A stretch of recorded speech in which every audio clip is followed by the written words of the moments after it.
TDP MLA bonda Uma, YCP నేత అంబటి రాంబాబు ఒకే వేదికను పంచుకోవడంపై కొనసాగుతున్న రాజకీయ చర్చకు ఏపీ ఇంటెలిజెన్స్ మాజీ చీఫ్ ఏబీ వెంకటేశ్వరరావు తాజా వ్యాఖ్యలు మరింత వేడి పుట్టించాయి.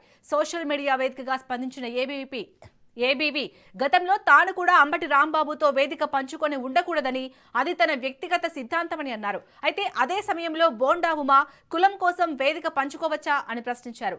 సిద్ధాంతం కంటే కులమే పవిత్రమా అంటూ విమర్శనాత్మక వ్యాఖ్యలు చేశారు. రాజకీయాలు, సామాజిక వ్యవహారాల్లో కుల ప్రాధాన్యత పెరగడంపై ఆందోళన వ్యక్తం చేసిన ఏబీవీ కులం ఆధారంగా నడిచే సమాజం ఎప్పటికీ అభివృద్ధి చెందదని అభిప్రాయపడ్డారు.